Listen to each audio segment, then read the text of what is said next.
kasih kepada ibu guru SD Negeri 17 yang sudah bersedia untuk mengikuti kegiatan kita pada hari ini. Kegiatan ini adalah kelanjutan dari penguatan mengenai kurikulum merdeka, ya.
Tujuan dari kegiatan ini adalah yang pertama, supaya kita bisa memahami kurikulum merdeka, kemudian regulasi atau peraturan-peraturan apa saja yang melatar belakangi kurikulum merdeka, kemudian yang ketiga, prinsip kurikulum merdeka, dan yang keempat, fungsi dan penyusunan kurikulum di satuan pendidikan.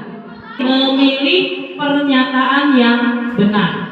Yang pertama, jika pernyataan yang nanti tayang menurut ibu-ibu itu benar, maka silakan tepuk tangan.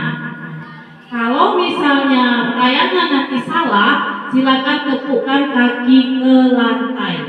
Jadi yang pertama, menurut ibu-ibu, satuan pendidikan perlu atau tidak menerapkan kurikulum merdeka secara serentak dan berada di tahap siap atau mahir. Jadi tahap siap atau mahir itu tahap akhir.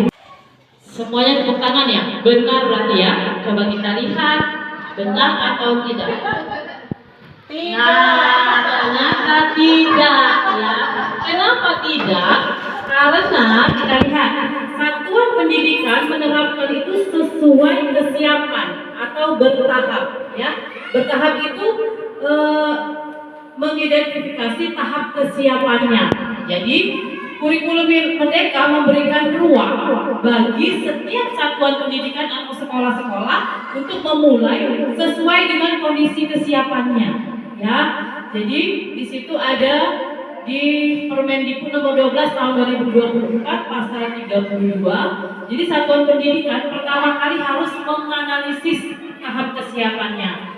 Jadi tahap kesiapan itu ada tahap awal, ya, ada tahap berkembang, tahap siap, dan terakhir adalah tahap mahir. Jadi harus sesuai dengan kondisi satuan pendidikan. Jadi tidak perlu atau tidak harus serentak. Jadi sesuai dengan kondisi sekolah. Kita lanjut ke pernyataan yang kedua.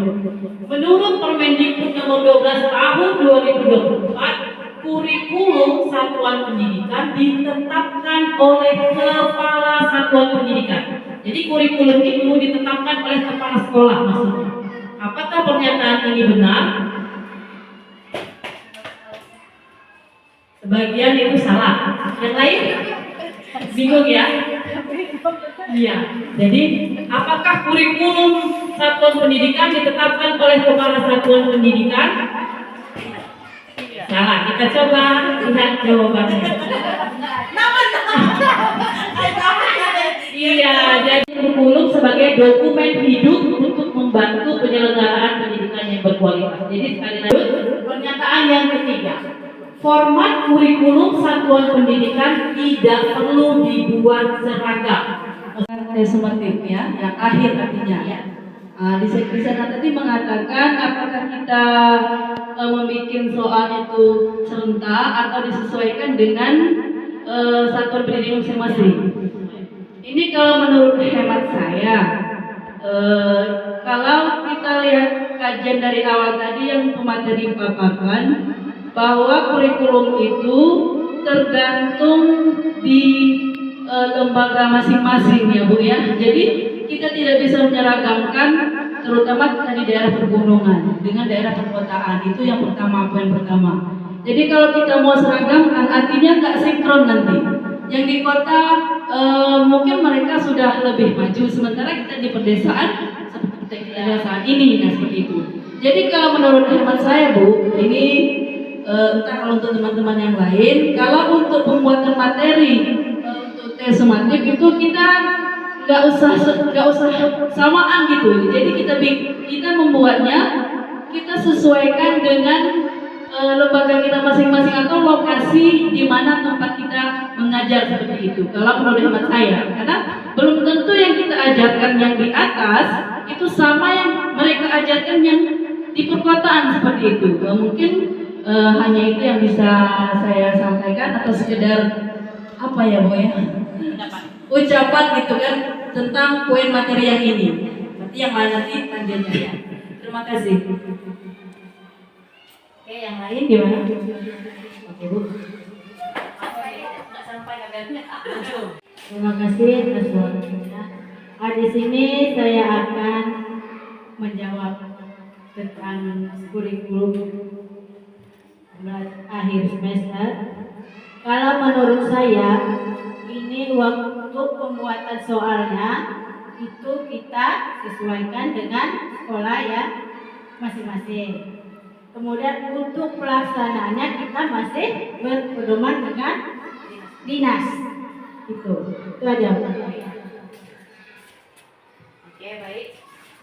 Ya, baik. Tadi sudah ada pendapat. Sebenarnya memang kalau menurut kita semua mungkin ya, bukan hanya menurut saya, itu kurang sesuai dengan prinsip perancangan kurikulum merdeka. Sama seperti yang disampaikan Ibu Fatma tadi, bahwa kalau kurikulum merdeka itu kan menyesuaikan kondisi dan kebutuhan murid.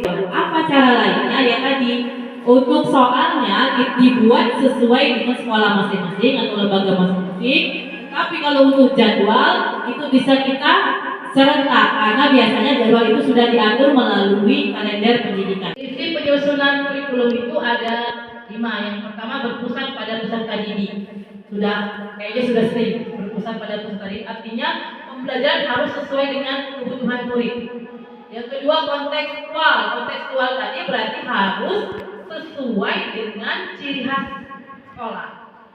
Kemudian esensial. Esensial ini kita ambil yang paling utama itu apa yang dibutuhkan sekolah, yang mudah dipahami ya. Lanjut akuntabel. Kalau akuntabel pasti kita bikin buat kurikulum harus bisa dipertanggungjawabkan ya. Harus asli, maksudnya datanya data asli, tidak boleh ada data-data rekayasa ya. Yang terakhir melibatkan berbagai pemangku kepentingan. Tadi seperti yang saya sampaikan, melibatkan dari murid, orang tua, misalnya organisasi lain, misalnya kalau perlu puskesmas atau kepolisian, kemudian dinas pendidikan, pengawas dan sebagainya. Gitu. Nah, kegiatan mengimplementasi prinsip penyusunan kurikulum itu bisa di dalam kelompok, pilih salah satu 5 prinsip, kemudian diskusikan dan saling berbagi praktik baik ya. Saya cari tahu terkait dengan materi ini. Baik. Untuk menanggapi dari 2 poin pertanyaan ini, yang pertama tadi, apa yang harus saya lakukan setelah saya mengikuti kegiatan hari ini? Kemudian yang kedua, setelah kegiatan hari ini, apa yang harus yang harus saya perdalami lagi setelah mengikuti pelatihan hari ini. Oke, kalau saya lihat dari pemaparan materi tadi, berhubung kurmer ini menurut saya ini baru ya, jadi saya belum begitu paham dengan masalah kurikulum Merdeka Belajar ini. Jadi dengan adanya kegiatan hari ini sedikit banyak saya ada pahamnya. Jadi kalau menurut saya setelah mengikuti kegiatan hari ini, materi yang akan kita bahas untuk kedepannya atau kita kasihkan ke murid itu kita sesuaikan aja dulu dengan satuan pendidikan kita di sekolah kita masing-masing. Itu kalau menurut saya. Dan kemudian apa yang harus saya lakukan untuk kedepannya? Yang harus saya lakukan kedepannya berarti saya harus mencari mencari tahu ya. Sebegitu luasnya ternyata kurikulum Merdeka ini kalau kita pelajari lebih dalam lagi. Karena selama itu Bu, tanggapan dari saya untuk menanggapi kedua pertanyaan. Terima kasih. Sekali lagi terima kasih kepada Ibu Fatma. Ya, jadi kita masih sama-sama belajar ya. Ibu saya juga masih belajar. Jadi mari kita sama-sama bekerja sama, berkolaborasi untuk melaksanakan kurikulum Merdeka. Mungkin salam sejahtera untuk kita semua. Terima kasih kepada Bapak Ibu Dewan Guru SMP Negeri 27 Satu tahun yang sudah bersedia hadir untuk mengikuti kegiatan kita pada hari ini. Jadi semoga kegiatan kita ini bisa berjalan dengan lancar. Sebelum kita memulai kegiatan kita akan sama-sama melakukan breaking dulu ya.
Pada kegiatan kali ini saya akan berbagi informasi atau berbagi sedikit mengenai apa saja yang saya temui dalam kegiatan penguatan beberapa waktu yang lalu. Yang salah satunya adalah kebijakan kurikulum Merdeka. Kegiatan ini adalah yang pertama, kita akan sama-sama memahami kurikulum Merdeka, kemudian regulasi atau peraturan-peraturan yang berkaitan dengan kurikulum Merdeka, yang ketiga prinsip dari kurikulum Merdeka, dan yang keempat fungsi dan prinsip penyusunan kurikulum satuan pendidikan. Yang pertama, jika di tayangan nanti menurut Bapak Ibu itu benar, maka silakan tepuk tangan.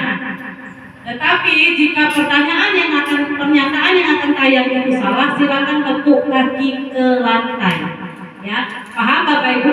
Kalau benar tepuk tangan. Kalau satuan pendidikan perlu menerapkan kurikulum Merdeka secara serentak dan berada di tahap siap atau mahir.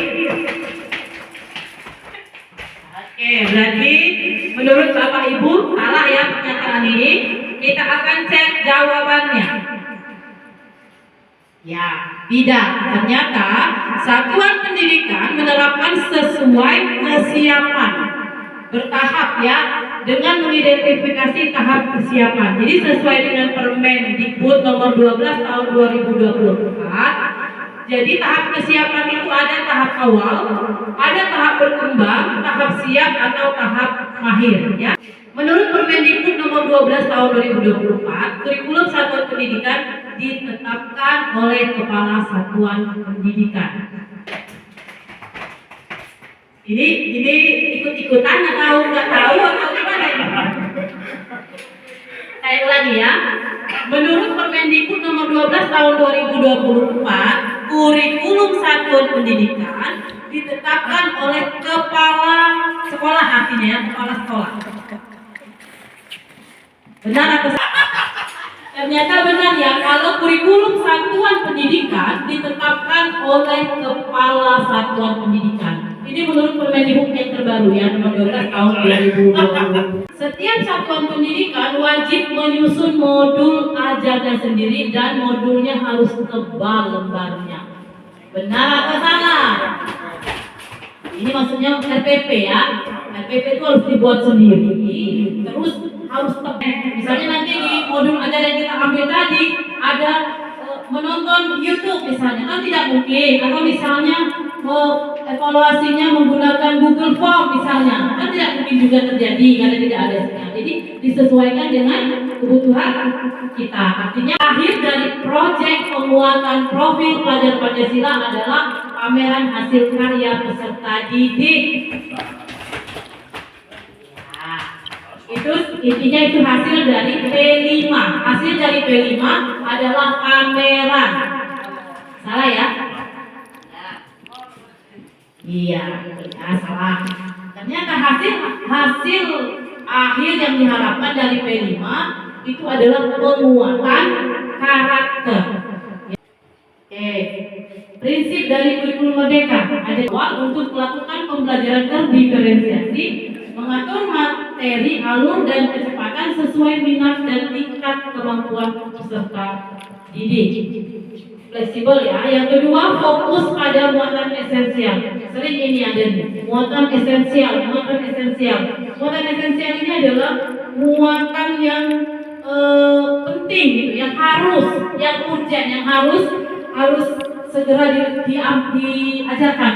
Jadi muatan wajibnya dikurangi untuk memberi waktu bagi pembelajaran yang lebih mendalam. Jadi misalnya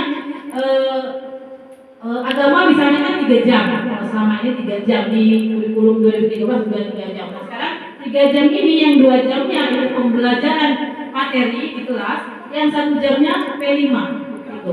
Jadi itu maksudnya, jadi dia lebih muatan esensial sesuai dengan perkembangan zaman yang lebih relevan ya. Berikutnya adalah prinsip pengembangan karakter. Jadi di dalam kurikulum merdeka ini diharapkan itu yang muncul adalah karakter anaknya. Apa saja yang perlu dikembangkan, yaitu kompetensi moral, spiritual, sosial, dan emosional ya. Jadi tidak hanya melalui mata pelajaran. Lanjut. Nah, ini mana pendapat Bapak Ibu tentang situasi berikut? Jadi ada situasi pertama, Bu Kisi adalah pengawas SD di Kota P. Bu Kisi dan para pengawas di Kota P bersepakat bahwa asesmen sumatif, kalau sumatifnya berarti akhir ya, kalau dulu penilaian akhir semester, Kota Madya P harus dilaksanakan secara serentak pada jadwal yang telah ditetapkan bersama. Guru-guru perwakilan mata pelajaran di Kota P dikumpulkan untuk membuat soal bersama. Pertanyaan, situasi ini sesuai dengan prinsip perancangan kurikulum merdeka. Yang kedua, diskusikan cara lain. Ini kalau pertanyaan pertama jawabannya sesuai, berarti pertanyaan keduanya tidak perlu dijawab. Tapi kalau pertanyaan pertama tidak sesuai, berarti yang kedua harus dijawab. Diskusikan cara lain yang dilakukan dinas agar tetap memfasilitasi asesmen yang berkualitas dan fleksibel. Dari kasus yang tertera di layar ini, bahwasanya Bu Kisi adalah pengawas SD di Kota P, dan Bu Kisi dengan para pengawas sepakat untuk membuat asesmen di salah serentak pelajaran dan bersama. Kemudian guru perwakilan pelajar di Kota P dikumpulkan untuk membuat soal bersama. Nah, kalau di kasus ini saya tidak setuju karena ini tidak menggambarkan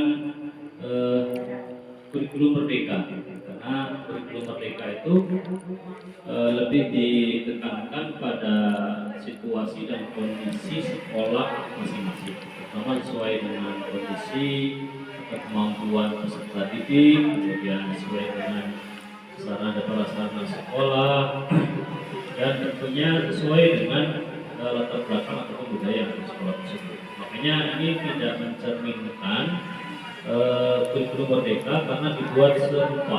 Jadi kalau kurikulum merdeka itu kan soal itu disesuaikan dengan kondisi ataupun kemampuan dari siswa peserta yang di sekolahnya masing-masing.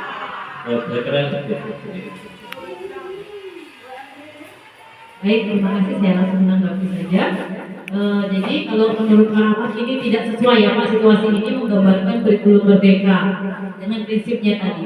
Alasannya ya kalau soal dibuat sama-sama berarti dia tidak ada perbedaan. Jadi padahal di kurikulum merdeka ini ditekankan itu menyesuaikan kondisi sekolah masing-masing. Ada cara lainnya mungkin bisa dengan kalau jadwal bisa dilakukan serentak ya Pak. Kalau jadwal ujiannya tetapi soalnya disesuaikan dengan kebutuhan sekolah masing-masing atau kondisi sekolah masing. Ini mendengarkan satu pendapat dari Bapak Ibu mengenai yang pertama, apa yang dapat saya lakukan lebih baik di satuan pendidikan saya setelah hari ini, setelah mengetahui apa itu kurikulum merdeka, terus prinsip-prinsipnya, fungsinya, apa yang harus saya lakukan. Kemudian yang kedua, apa saja yang masih harus didalami lagi mengenai pemahaman saya tentang materi tentang kurikulum merdeka.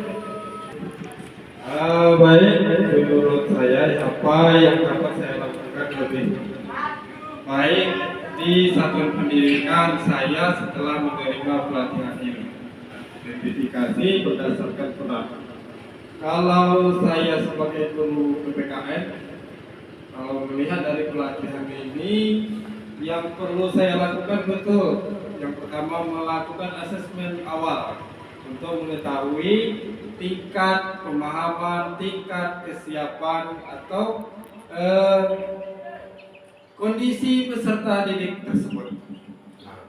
Lalu kalau masalah hal-hal apa yang perlu didalami lebih lanjut terkait dengan materi ini, ini masih banyak ya. Salah satunya Pak, salah satunya. Salah satunya kalau saya itu tadi penyusunan rancangan pembelajaran atau modul. Begitu saja kira-kira. Bapak, Ibu. Kasih tepuk tangan untuk saya.